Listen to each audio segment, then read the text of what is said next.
নবী করিম সাল্লাল্লাহু আলাইহি ওয়াসাল্লাম ইরশাদ করেছেন, কুল্লু তুজ্জারিন ইউবআথুনা ইয়াওমাল কিয়ামাতি ফুজ্জারান ইল্লা মান বাররা ওয়া সাদাকা, যে কিয়ামতের ময়দানে প্রত্যেক ব্যবসায়ীকে হাতে শিকল পরিয়ে হাজির করা হবে কিয়ামতের ময়দানে, কেবলমাত্র ওই ব্যবসায়ী ছাড়া যে সৎ ছিল এবং যে পুণ্যবান ছিল, সৎ ছিল, পুণ্যবান ছিল।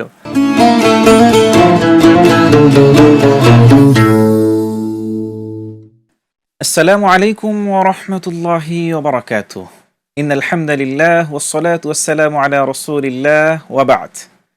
প্রিয় দর্শক, আমন্ত্রণ জানাচ্ছি মাহে রমাদানুল মুবারকের বিশেষ আয়োজন বিআরবি কেবলস নিবেদিত রমজানের জিজ্ঞাসা ও জবাব, powered by BRB hospitals limited, co-sponsor Molla super সল্টে। প্রিয় দর্শক, আজকে আমরা গুরুত্বপূর্ণ একটি বিষয় নিয়ে আলোচনা করব।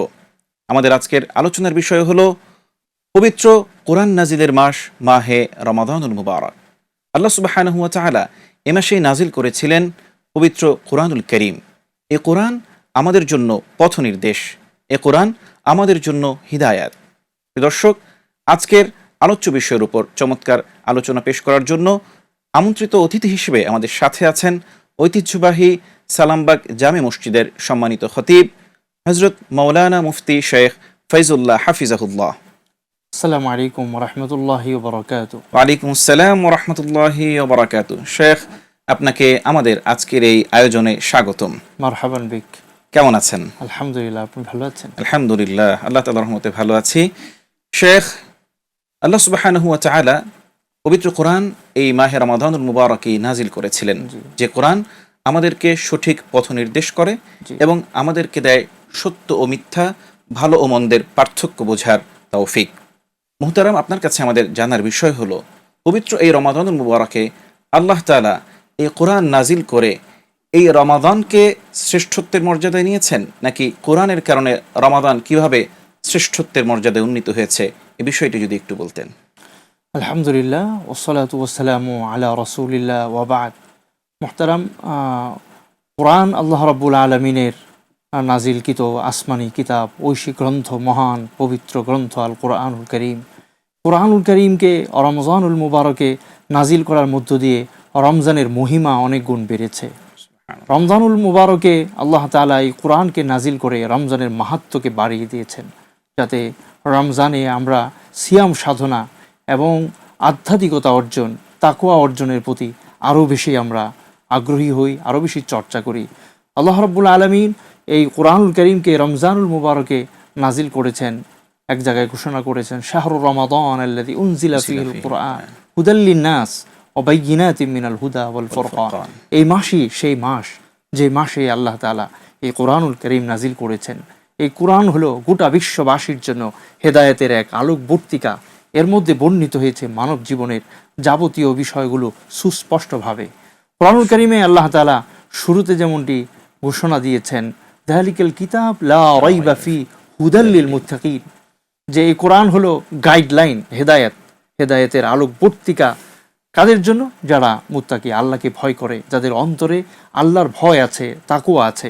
আর এই রমজানুল মুবারককেও আল্লাহ তাআলা দিয়েছেন লাআল্লাকুম তাত্তাকুন, তোমাদের উপরে এই সিয়ামকে আবশ্যকীয় করা হয়েছে, যাতে তোমরা চর্চার মাধ্যমে, সাধনার মাধ্যমে তাকওয়া অর্জন করতে পারো। সুতরাং রমজান এবং কোরআন একটা আরেকটার সাথে কানেক্টেড। আমরা যদি রমজানকে কোরআন ছাড়া আমরা চর্চা পূর্ণাঙ্গ করতে পারবো না। আবার কোরআনের যে বারাকাত, যে কল্যাণসমূহ, তা হাসিল করার, অর্জন করার এক সুবর্ণ মুখ্যম মৌসুম হলো রমাদানুল মুবারক।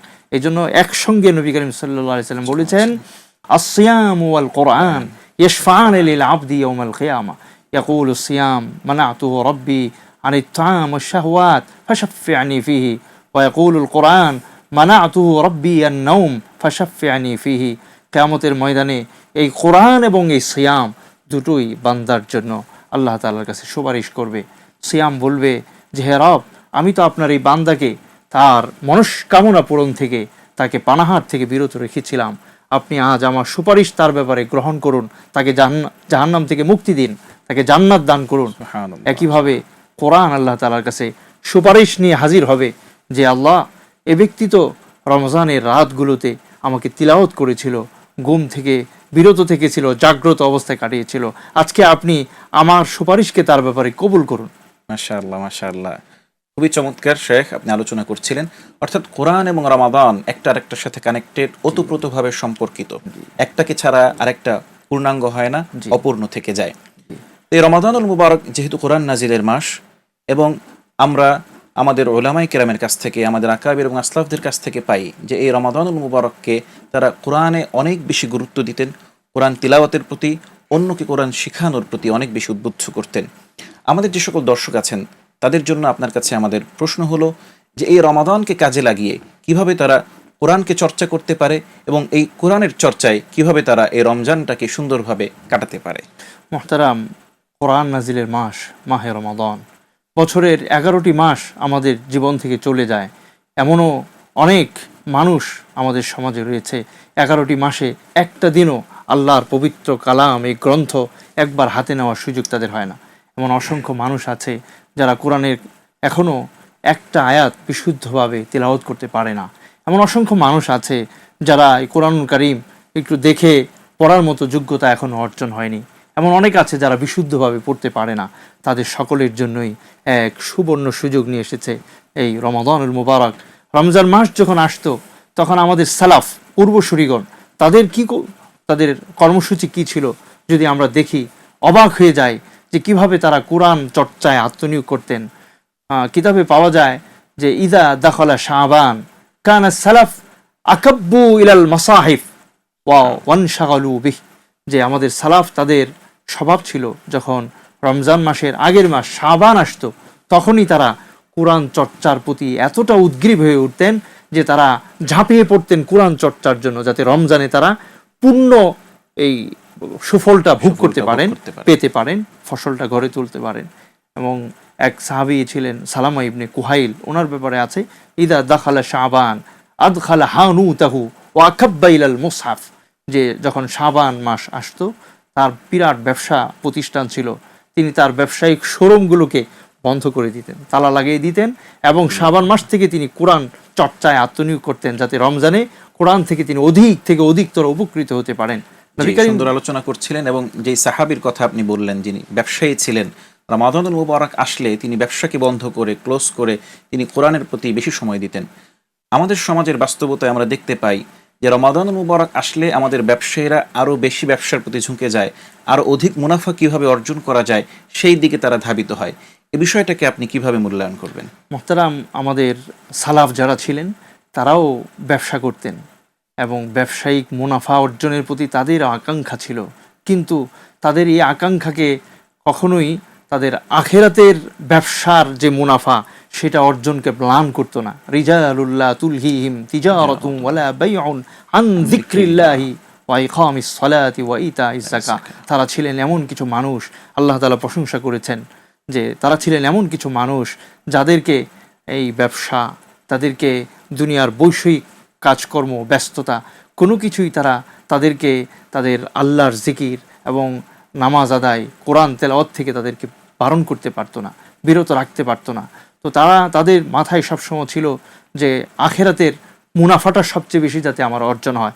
বর্তমানে আমাদের সমাজে আমাদের মানুষের মধ্যে এই দিনের চর্চা না থাকার কারণে বেশিরভাগ ক্ষেত্রে এমনটা দেখা যায় যে দুনিয়ার বৈষয়িক মুনাফা অর্জনটাই মুখ্য উদ্দেশ্য হয়ে থাকে, যে কারণে তারা রমজানকে কেন্দ্র করে বিভিন্ন সিন্ডিকেট, বিভিন্ন কালোবাজারি, মজুদদারি ইত্যাদি চর্চার মাধ্যমে তারা রমজানে দ্রব্য মূল্যের ঊর্ধ্বগতি তারা ঘটিয়ে থাকেন। এক্ষেত্রে খুব সুন্দর আলোচনা করছিলেন, আমরা ফিরে আসবো আপনার কাছে। প্রিয় দর্শক, আপনারা দেখছেন, উপভোগ করছেন বিআরবি কেবলস নিবেদিত রমজানের জিজ্ঞাসা ও জবাব, powered by BRB hospitals limited, co-sponsor Molla super salt. প্রিয় দর্শক, নিচ্ছি ছোট্ট একটি বিরতি, ফিরছি কিছুক্ষণ পরেই। দর্শক, বিরতির পরে আবারও আপনাদেরকে আমন্ত্রণ জানাচ্ছি বিআরবি কেবলস নিবেদিত রমজানের জিজ্ঞাসা ও জবাব, powered by BRB hospitals limited, co-sponsor Molla super salt. দর্শক, আমরা চমৎকার আলোচনা শুনছিলাম। আমাদের আজকের আলোচ্য বিষয় হলো পবিত্র কোরআন নাজিলের মাস মাহে রমাদানুল মুবারক। আলোচনা করছেন বিজ্ঞ আলোচক মুফতি ফাইজুল্লাহ হাফিজাহুল্লাহ। মুহতারাম, আপনি বলছিলেন যে আমাদের দেশে যে সকল ব্যবসায়ী আছে তারা দেখা যায় অনেক সময় বৈষয়িক মুনাফাকেই মুখ্য উদ্দেশ্য হিসেবে নিয়ে রমাদানুল মুবারক আসলে তারা আরো অধিক মুনাফার দিকে মনোনিবেশ করে, যেটা আমাদের সালাফের যে আমল ছিল সেটার বিপরীত। জি মুহতারাম। আসলে তাদের উদ্দেশ্যে একটি কথা বলতে চাই যে তাদের এটা মনে রাখতে হবে যে দুনিয়াটাই কিন্তু আসল নয়, দুনিয়াটা হলো ক্ষণস্থায়ী, এটা শেষ হয়ে যাবে। এখানে পাহাড় সম মুনাফা অর্জন করলেও সেটা আখেরাতে তার কাজে লাগবে না যদি এটা অবৈধ পন্থায় হয়ে থাকে। তাই নবী করিম সাল্লাল্লাহু আলাইহি ওয়াসাল্লাম ইরশাদ করেছেন, কুল্লু তুজ্জারিন ইউবাথুনা ইয়াউমাল কিয়ামাতি ফুজ্জারান ইল্লা মান বাররা ওয়া সাদাকা, যে কিয়ামতের ময়দানে প্রত্যেক ব্যবসায়ীকে হাতে শিকল পরিয়ে হাজির করা হবে কিয়ামতের ময়দানে, কেবলমাত্র ওই ব্যবসায়ী ছাড়া যে সৎ ছিল এবং যে পুণ্যবান ছিল, সৎ ছিল, পুণ্যবান ছিল, তাছাড়া যে ধোঁকা অবলম্বন করেছে, মিথ্যা অবলম্বন করেছে, যে কৃত্রিম সংকট তৈরি করেছে, যে দ্রব্যমূল্যের ঊর্ধ্বগতিতে কোনো ভূমিকা রেখেছে, তাকে আল্লাহ পাক ধরবেন। এক হাদিসে নবীজি বহুত কড়া হুঁশিয়ারি দিয়েছেন, কঠোর হুঁশিয়ারি দিয়েছেন। বলেছেন যে মান আদখালা শাইআন ফি আসআরিল মুসলিমিন ফাহাক্কুন আলাল্লাহি আই ইউকআদাহু ফি আযমিম মিনান নার, যে কোনো ব্যবসায়ী যদি কোনো পরিকল্পনা করে কোনোভাবে মুসলমানদের দ্রব্যমূল্যের ঊর্ধ্বগতির ক্ষেত্রে কোনো ভূমিকা পালন করে, তাহলে আল্লাহ পাকের জন্য এটা অবধারিত হয়ে যায় কিয়ামতের দিন জাহান্নামের একটা অস্থিখণ্ডের মধ্যে তাকে বসিয়ে শাস্তি দেওয়া।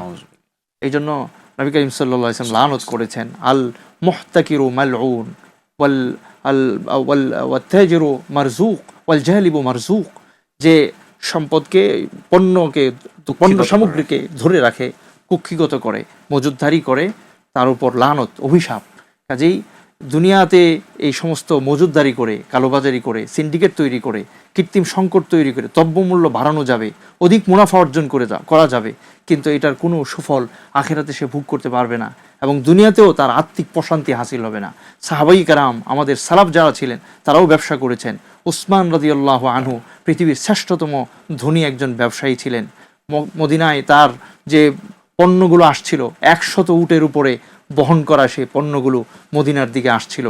আর পথে পথে বিভিন্ন সিন্ডিকেট ব্যবসায়ীরা তা উচ্চ দামে কিনে এরপর বাজারে এসে আরও চড়া মূল্যে বিক্রির জন্য তারা বিভিন্নভাবে পরিকল্পনা করছিল। তিনি বলছিলেন যে আমাকে কে 10 গুণ বাড়িয়ে দিতে পারবে আমার ক্রয় মূল্য থেকে 10 গুণ, এটার জন্য কেউ প্রস্তুত ছিল না। তো তিনি বলছিলেন যে আমাকে 10 গুণ দিবে তার কাছে আমি বিক্রি করব। তিনি মদিনায় আসার পরে সবগুলো পণ্য তিনি সদকা করে দিয়েছিলেন আর বলেছিলেন যে আমি বিক্রি করলাম সেই সত্তার কাছে মহান, যিনি 1 টাকার বদলায় আমাকে 10 টাকা দেওয়ার প্রতিশ্রুতি দিয়েছেন। সুবহানাল্লাহ। মুহতারাম খুব সুন্দর আলোচনা করছিলেন। আমাদের ব্যবসায়ীদের উচিত আমাদের আকাবির এবং আসলাফদের যেই নমুনা আছে সেই নমুনা অনুসরণ করে নিজেদের ব্যবসা প্রতিষ্ঠান, নিজেদের ব্যবসায়ী দোকানপাট এগুলো পরিচালনা করা। মুহতারাম, যেহেতু কোরআন বিষয়ে আলোচনা হচ্ছে, সেহেতু দেখা যায় আমাদের সমাজে অনেকেই এমন আছেন যাদের বয়স 20, 30, 40, কোনো ক্ষেত্রে 50, 60 হয়ে গিয়েছে। তারা ঠিকই নামাজ পড়ছেন, রোজাও রাখছেন, কিন্তু কোরআনটা শুদ্ধ করে পড়তে পারছেন না। এই রমাদানুল মুবারক আমাদের সামনে বারবার এই কোরআনকে স্মরণ করিয়ে দেওয়ার জন্য আসে। কোরআনটা যেন আমরা নিজেদেরকে আবার আরও ধারণ করতে পারি সুন্দর করে, এই বিষয়গুলো স্মরণ করিয়ে দেওয়ার জন্য আসে। কিন্তু তারপরেও দেখা যায় কিছু মানুষ আছে তারা কোরআনকে গুরুত্ব সহকারে নিজেদেরকে ধারণ করছেন না। এ বিষয়ে যদি একটু কিছু বলতেন মুহতারাম। কোরআন আল্লাহ রাব্বুল আলামিনের পক্ষ থেকে এক সুমহান উপহার। এই পৃথিবীতে নবী করিম সাল্লাল্লাহু আলাইহি ওয়াসাল্লামের মাধ্যমে আল্লাহ তাআলা মুমিনদেরকে যতগুলো উপহার দিয়েছেন, শ্রেষ্ঠতম উপহার হলো এই কোরআন। এক জীবন্ত মুজিজা আল্লাহ তাআলা নাজিল করেছেন, যে কোরআনের তিলাওয়াত প্রত্যেকটা মুমিনের পশমের মধ্যে একটা কম্পন ধরিয়ে দেয়। সত্যিকার মুমিন যদি হয়, কোরআন তেলাওয়াত করলে তার হৃদয়ের মধ্যে একটা আধ্যাত্মিকতা তৈরি হবে, হৃদয় বিগলিত হবে। কোরআনুল কারীমে আল্লাহ তাআলা বলেছেন, আফালা তাদাব্বারুনাল কোরআন, কেন তারা কোরআন নিয়ে গবেষণা করে না, অনুধাবন করে না, চিন্তা ভাবনা করে না? যদি তারা কোরআন নিয়ে গবেষণা করত, তাহলে তাদের আধ্যাত্মিকতার মধ্যে অনেক সমৃদ্ধি করতো। ইন্না হাযাল কোরআন ইয়াহদি লিল্লাতি হিয়া আকওয়াম, এই কোরআন তো মানুষকে সবচেয়ে সুন্দর যে পথ, সবচেয়ে শ্রেষ্ঠতম যে পথ, সে পথ দেখায়। আল্লাহ তাআলা ইরশাদ করেছেন, কদ জাআতকুম মাউইযাতুম মির রাব্বিকুম ওয়া শিফাউল লিমা ফিস সুদূর, এই আল্লাহর পক্ষ থেকে বিশ্ববাসী তোমাদের কাছে এসেছে শ্রেষ্ঠতম উপদেশ বাণী। সুতরাং এই কোরআনের দিকে আমাদেরকে ফিরে আসতে হবে। প্রথমত কোরআন বিশুদ্ধ তিলাওয়াত করা শেখা, এটা প্রত্যেক মুসলমানের জন্য ফরজ। কারণ নামাজ যেমন ফরজ, কোরআন তেলাওয়াত শেখাও ফরজ। কারণ নামাজে যদি বিশুদ্ধ তেলাওয়াত কেউ করতে না পারে তাহলে তার নামাজ আদায় হবে না। আর একজন মুমিন যদি নামাজে দাঁড়িয়ে বিশুদ্ধভাবে সুললিত কণ্ঠে কোরআন তেলাওয়াত করার যে স্বাদ এটা অনুভব করতে না পারে, সে কখনোই আল্লাহর ইবাদতের যে মজা, যে স্বাদ, যে তৃপ্তি, এটা কখনো অনুভব করতে পারবে না। আলা বিযিক্রিল্লাহি তাতমাইন্নুল কুলুব, আল্লাহ তাআলা তো অন্তরের যে স্যাটিসফ্যাকশন অফ দ্য হার্ট, অন্তরের যে প্রশান্তি, এটা রেখেছেন হলো বিশুদ্ধ কোরআন তেলাওয়াত যদি কেউ করতে পারে তার মধ্যে। সুতরাং কোরআন নাজিলের এই মাসে আমাদেরকে কোরআন শিখতে হবে, চর্চা করতে হবে। নবী করিম সাল্লাল্লাহু আলাইহি সাল্লাম কি করতেন? কানা জিবরিল ইয়াতিহি ফি রমাদান ওয়া ইউদারিসুহু মাআহুল কোরআন। নবী করিম সাল্লাল্লাহু আলাইহি সাল্লাম নিজে, তার উপর কোরআন নাজিল হয়েছে, কিন্তু কোরআন নাজিলের মাসে তিনি জিবরিলকে কোরআন পড়ে শোনাইতেন যে শুদ্ধ আছে কিনা, বিশুদ্ধ আছে কিনা চেক করার জন্য। আবার জিবরিল শোনাতেন, নবীজি শুনতেন যে তারটা শুনে আমি আরো ভালো করতে পারি কিভাবে। জি মুহতারাম, শুকরিয়া। সর্বশেষ আমরা একেবারেই সংক্ষেপে আপনার কাছে যে বিষয়টা জানতে চাচ্ছি, যে আমরা যারা কোরআন পড়ছি বা আমরা যারা কোরআন মোটামুটি পারি, এই কোরআনের চর্চাটাকে এই রমজানকে কেন্দ্র করে কিভাবে আমরা আরো বাড়াতে পারি সংক্ষেপে। আমরা একজন হুজুরের কাছে যাই, ইমামের কাছে যাই, মসজিদের ইমাম, কিংবা একজন দক্ষ কারির কাছে যাই, বা একজনকে আমরা নির্ধারণ করে তার কাছে গিয়ে কোরআন শিখি। উস্তাদ ছাড়া কখনোই ভালো কিছু শেখা যায় না, এবং শিখা কখনো কমপ্লিট হয় না, পরিপূর্ণ হয় না। এই জন্য জিবরিলের কাছ থেকে নবীজি শিখতেন। মৃত্যু যে বছর ছিল নবীজির ওয়াফাত, সেই বছরও তিনি জিবরিলকে কোরআন পড়ে শুনিয়েছেন যে আমারটা শুদ্ধ আছে কিনা। এই জন্য আমরা ইসলামিক স্কলার, একজন আলেমের কাছে যাই, আমার নিজের ইমামের কাছে যাই, গিয়ে আমার কোরআনকে বিশুদ্ধ করার জন্য আমি চেষ্টা করি, উদ্যোগ গ্রহণ করি। জি, শুকরিয়া মুহতারাম, খুবই চমৎকার আলোচনা করছিলেন। প্রিয় দর্শক, পবিত্র কোরআন আমাদের জীবনকে পরিবর্তন করে দেয়। পবিত্র কোরআন আমাদের জীবনের সংবিধান। কোরআনের পরতে পরতে রয়েছে আমাদের জন্য দিক নির্দেশনা, রয়েছে আমাদের জীবন পরিচালনার পাথেও। এই কোরআনকে আমরা ধারণ করার চেষ্টা করি, কোরআনকে আমরা বুকে আগলে রাখার চেষ্টা করি, কোরআনের সাথে আমাদের আত্মিক বন্ধন, আত্মিক সম্পর্ক তৈরি করি। এই কোরআনকে আমরা ধারণ করি, লালন করি, আমাদের বাস্তব জীবনে প্রয়োগ করার চেষ্টা করব ইনশাআল্লাহ। দর্শক, এতক্ষণ দেখছিলেন, উপভোগ করছিলেন বিআরবি কেবলস নিবেদিত রমজানের জিজ্ঞাসা ও জবাব, powered by BRB hospitals limited, co-sponsor Molla super salt. এতক্ষণ চমৎকার আয়োজনে আমাদের সাথে থাকার জন্য আপনাদের সকলকে আন্তরিক কৃতজ্ঞতা এবং ধন্যবাদ জানিয়ে আজকের মতো এখানেই বিদায় নিচ্ছি। দেখা হচ্ছে পরের পর্বে। আসসালামু আলাইকুম ওয়া রাহমাতুল্লাহি ওয়া বারাকাতুহু।